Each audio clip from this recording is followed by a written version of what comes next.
అయితే పూజకు ముందు ఫోటో. అండ్ ఇప్పుడు మా వాళ్ళంతా కలిసి పూజ చేస్తారు చూసేయండి. ఎంత బాగుందో కదా, మా తాతయ్య గారు, మామయ్య గారు, మా శ్రీవారు కలిసి పూజ చేస్తున్నారు.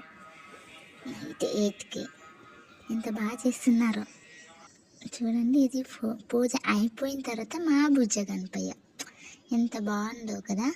చూడండి ఎంత బాగున్నాడు బుజ్జ గణపయ్య. మన కోసం 9 రోజులు వాళ్ళ అమ్మను వదిలేసి వస్తాడు కదా. సో ఆ మాత్రం ఉంటుంది మరి. కానీ వినాయక చవితి రోజు ఒక స్పెషల్ డిష్ ఏంటంటే మక్క గారెలు. చూడండి ఎంత సాఫ్ట్గా ఉన్నాయి, వేడి వేడిగా ఉన్నాయి. అసలు చుంచదామన్నా కానీ ఎంత వేడిగా ఉందో, ఎంత బాగున్నాయి. ఇట్లా పొంగిపోయినాయి పూరిలాగా, ఎంత బాగున్నాయో కదా. వేడి వేడి అది మక్క గారెకి పెరుగు చేసుకొని తింటే సూపర్. చలో మరి మక్క గారెలు ఎలా చేద్దామో చూద్దామా.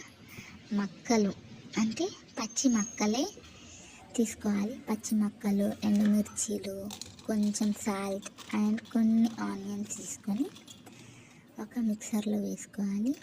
మిక్సర్లో వేసుకొని మంచిగా ఫైన్ పేస్ట్ లాగా, దోశ పిండిలాగా కాకుండా కొంచెం ఏమంటారు రవ్వ లేదా దొడ్డుగా గ్రైండ్ చేసుకోవాలి. కొంచెం గట్టిగా వాటర్ వేయద్దు, అసలే వాటర్ వేయకుండానే గ్రైండ్ చేసుకోవాలి. ఇలా పేస్ట్ లాగా చేసుకోవాలి. చేసుకున్న తర్వాత ఏం చేయాలి చెప్పండి, ఏం చేయాలి? నేను చెప్పేస్తా వినండి. ఇంకో మిగిలినాయి కదా మక్కలు, సేమ్ మళ్ళీ అలాగే గ్రైండ్ చేసుకోవాలి. ఈసారి గ్రైండ్ చేసుకునే మూమెంట్లో ఇంకొక ట్విస్ట్, కొంచెం షుగర్ వేసుకోవాలి. ఎందుకంటే మేము షుగర్ వేసుకొని తింటాము మక్క గారెలలో. మక్క గారెలు సూపర్ అబ్బా. స్వీట్ మక్క గారెలు టేస్ట్ బాగుంటాయి చూడండి. షుగర్ వేసాం కాబట్టి అది కొంచెం లిక్విడ్ అయింది, పేస్ట్ లాగా కాకుండా. ఎందుకంటే షుగర్లో వాటర్ పర్సెంట్ ఉంటుంది కాబట్టి. So then our is ready. మక్క గారెల పిండి అది కొంచెం మిక్స్ చేయాలి, ఎందుకంటే షుగర్ వేసాం కదా లాస్ట్ వాయిలో, అందుకే అంతా కలిసిపోవాలి. సో అలా ఉండాలన్నమాట కన్సిస్టెన్సీ గారెలది. ఇప్పుడు ముక్కుడు అంటాం మేము, మీరేమంటారో కామెంట్లో చెప్పేసాను. ముక్కుట్లో నూనె పెట్టుకొని వేడయ్యేలాగా ఉంచుకోండి. అలా ఒక కింద ప్లేట్ పైన గిన్నె పైన ఇంకొకటి కర్చీప్ లేదా టవల్ లేదా క్లాత్ ఏదైనా మంచిది, అంటే గారెలు వేయడానికి వచ్చేటట్టు. అక్కడ మా అమ్మమ్మ వేస్తున్నారు గారెలు చూడండి. ఫస్ట్ అలా సాంప్రదాయానికి దిష్టి దింపేస్తారు కదా, అలానే చిన్నగా చేసి వేస్తారన్నట్టు. ఫస్ట్ దిష్టి దింపేస్తారు. కొంచెం మాది స్టవ్ కొంచెం మెస్సిగా ఉంది, ఏమనుకోకండి. వినాయక చవితి కదా, అన్ని ఉండ్రాళ్ళు పాయసం అన్నీ చేసే వరకు స్టవ్ అలా అయిపోయింది. సో కొంచెం ప్లీజ్ ఇగ్నోర్ దట్.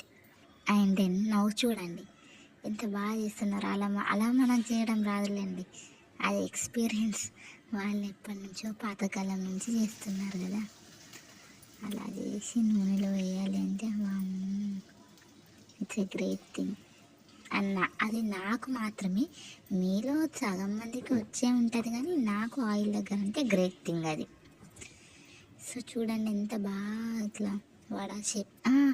ఇది కూడా గుర్తొచ్చింది, కొన్ని ప్లేసెస్లో మక్క వడ అంటారు, కొన్ని ప్లేసెస్లో మక్క గార అంటారు, కొన్ని ప్లేసెస్లో మక్క బజ్జీ అని కూడా అంటారు దీన్ని. సో మా నేటివ్ ప్లేస్లో అయితే మక్క గారెలు అంటారు. ఇది ఎంత బాగుంటాయి అంటే టేస్ట్ వావ్, మళ్ళీ తినాలని అనిపిస్తుంది. అలా ఆయిల్లో డీప్ ఫ్రై చేసుకోవాలి. చూడండి ఆల్రెడీ రెడీ అయిపోయిన మక్క గారెలు. నన్ను ఆల్రెడీ పిలిచేస్తున్నాయి అవి, నన్ను తిను అని. అందుకే ప్లేట్లో పెట్టేసుకొని, దీనికి పాయసం కూడా బాగుంటుంది, సాప్తాన్ పాయసం అలా మక్క గారెకి. కాకపోతే నేను పెరుగు చూస్ చేసుకున్నా, పాయసం అయితే ఇంకా బాగుంటుంది, పెరుగు కూడా బాగుంటుంది, అందుకే నేను పెరుగు వేసుకున్నాను.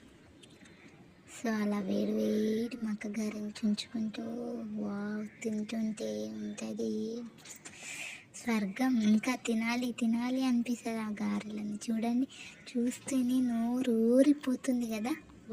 Okay done, bye.